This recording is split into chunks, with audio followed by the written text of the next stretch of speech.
All Blacks and Ireland, 29 points to 20. Ireland with the victory. I had a bad feeling about this, folks. I didn't watch this game live. And I had a couple of messages from Irish fans on my phone. I didn't read them, but I could see message received from. That had me worried. But anyway, I went into this one pretty much a blank slate. Pretty intense game. Edge of the seat stuff. Big performance from Ireland, to be fair, man.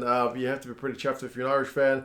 Anyway, I'll go through some of the key events. There are a lot. And some of the stats. You guys can let me know your thoughts on the game. It starts with the All Blacks doing kapa o pango, which is a haka they tend to save for the big occasions. And the Irish crowd made their voices heard as well. So really intense start. And the game started with a really high intensity as well. I would say, especially from Ireland. And they were kind of able to keep that up for pretty much the whole game. They kept straightening their attack lines, and they were getting over the advantage line really well. Eventually, they would concede a breakdown penalty. There were scrum free kicks both ways early. Neither side kind of wanted to lose any face at scrum time by not opting for a scrum after a free kick. So both sides tried it, and the All Blacks seemed kind of determined to kick the ball at the Irish. Hugo Keenan, man, if you haven't seen him play, the guy's very secure under the high ball. Don't kick that man the ball. There were a lot of up and unders and little grubbers attempted early, but the Irish were pretty content to keep the ball in hand, seemingly, and just truck through those phases and put the All Blacks attack under a lot of pressure. To be fair, the All Blacks did go close on about 10 minutes. They hadn't had a lot of ball, but they had a line-out play, cross kick, and they got it to Will Jordan. He went close, but James Lowe put in a really good try-saving tackle. And then the next phase, Geordie Barrett tries to kind of steamroll his way over. But I think it's Conway and who's the other one? Ringrose that put in the try-saver there. So real desperation stuff from the Irish guys to keep the All Blacks out at that point. And the All Blacks lost the ball, so kind of crisis averted. Down the other end, to be fair, around about halfway, play does stop for a yellow card. The All Blacks cop a relatively early yellow card on about 12 minutes. Cody Taylor gets carded for a high shot on Johnny Sexton. The New Zealand commentary team didn't like it, but it's one of those ones where if you hit someone in the head, it doesn't really matter about the other circumstances a heck of a lot, but you're probably going to get carded. So he gets carded, and the New Zealand commentary team, they're negative, man. They're a hard listen at sometimes, I tell you that. They kept going on about how the refs are going to find it. Jeff Wilson tried to kind of keep them on the straight and narrow a wee bit, but Justin Marshall especially was getting a bit negative. But anyway, I'm all about the positivity. So, they carded Taylor. He goes off. Sexton's all good.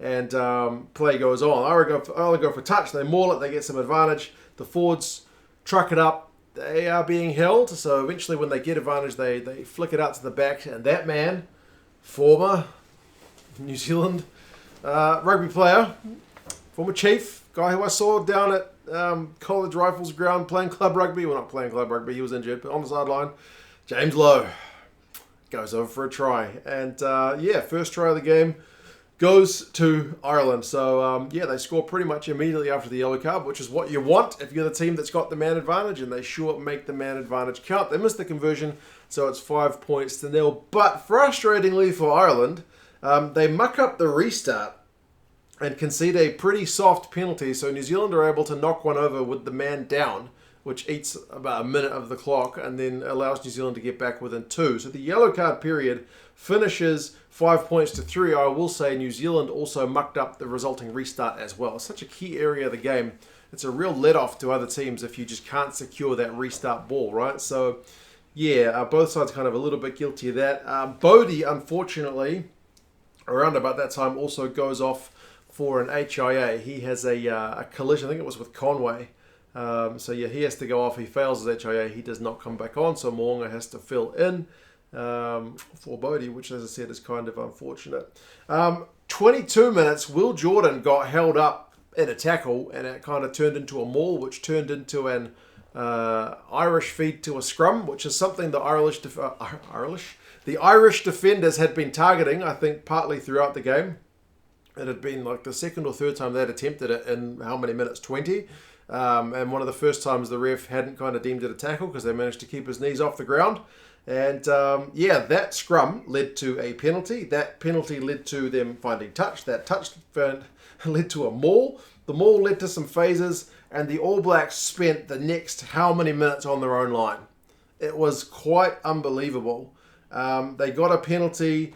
And then the All Blacks managed to win one and kick it out. And then the All Blacks lost the line out. They went back under the pump. The All Blacks would win a turnover. Then they chucked the ball into touch. So the Irish guys are back on attack. Eventually, like it was relentless. Eventually, that pressure seemed to have turned into a try for Furlong, who looked hungry for a try, to be fair. He seemed to want the ball. But they rule out that one because the phase before Kelleher is deemed to kind of propel himself from the ground. So the try is chalked off. And in true All Blacks fashion, as soon as they have been kind of fortunate to escape, they go down the other end because that resulting penalty allows the All Blacks to kick for touch, and then the resulting line out, they have a nice little set play where Papali'i runs between two of the Irish front rowers, I think Furlong and Kelleher. And then he sets up Taylor, who's running a really good support line. Taylor's got some pretty good wheels for a hooker. So the All Blacks are escaping with the help of the TMO down one end 1 minute, which is just, that's just the way it goes. But it's just like the All Blacks, right? To defend, and then first sniff, they get a chance down the other end. So, Taylor got that try on 31 minutes. And man, we hadn't had many chances, but I'm pretty proud of the boys at that point to actually take one of the few chances that they had. They would frustrate me a wee bit later on with some of the execution. And like before, when they bloody chucked the ball into touch after working so hard to get turnover, I was shaking my head. But anyway, the All Blacks somehow are in front. The All Blacks did get another kind of yellow card warning not long later for kind of continued off the ball stuff. And again, when I speak about the New Zealand commentary team being a wee bit negative, and I know it influences people's mindset as well, because I spoke to my parents after the game and they were kind of complaining about some of the same stuff that the New Zealand commentary team complained about. They were saying about how Johnny Sexton kept moaning at the ref. Well, the moment that he was moaning at the ref there is just when he'd been tackled without the ball. So kind of a fair enough one to be moaning about, to be honest. So yeah, the All Blacks get told kind of clean it up because that's not on, and they must do it because they don't get yellow carded. I think Lomax gives away another one a bit later, way later. But Ireland go 15 odd phases on the New Zealand line. They knock it on, and New Zealand get the ball. And Perenara can't get touched. So James Lowe just runs it straight back at them. Honest to goodness, it is relentless, as I said, absolutely relentless. You've got to give credit to the Irish guys for just putting New Zealand under so much pressure, but also to the New Zealand defence for just hanging on. It was edgy as seat stuff. It was just absolutely crazy. Not long later, Jamison Gibson Park couldn't handle an offload. I think it was from Conan. And the Irish guys lost the ball again. And then, before halftime, Ireland had like one last chance at a line out close range, and they messed up the line out. So New Zealand somehow going with a 10 points to 5 lead at halftime. But man, they had so many tackles made, so little ball. They were clearly pretty knackered because they'd been put under the pump for that first half. Second half, the All Blacks did get a bit of ball, but they kept kicking it away. And the Irish guys were still fielding it. That lesson seemed to have not been learned from the first half. Papali'i concedes a breakdown penalty.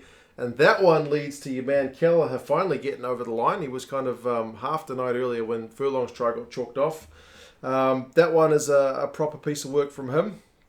So it's 43 minutes on the clock and 10 points apiece. The post gets in the way of the conversion, so it's all tied up. New Zealand, at one point, I spoke about this in one of the other videos today. There's a weird moment where we get a scrum because everybody just stops playing. Like, you think you've seen most of the stuff in all the rugby games you've watched before, but Will Jordan drops the ball but backwards, and he sees the ref motioning that it's gone backwards and assumes that means it's been knocked on, so he stops playing, and then everybody else just stops playing. Gibson Park looked like he wanted to run away with it, but then he just saw everyone else had stopped, so he just stopped as well. So the ref blows it up. It's like, you guys should have played to the whistle. And then he looks at it and goes, well, New Zealand knocked it backwards, so it's going to be a New Zealand feed to the scrum. Weird. Well, I don't even know why the ref blew it up. He could have just let the game go on. There's no rule that states if they stop playing, you have to blow it up. But anyway, weird moment. That's not something you usually see from full-time professional rugby players when they just kind of stop. But anyway, the next big play of the game was quite a play from your man, Caelan Doris. I spoke about the New Zealand guys being tired, but I mean, even when you're fresh and fit, Caelan Doris is a hard man to stop, and Cody Taylor can't stop him as he comes barreling onto a pass, kind of short-range pass next to a ruck, and Cody Taylor can't get him. He's just coming in at pace and at an angle, and yeah, it's a proper good try.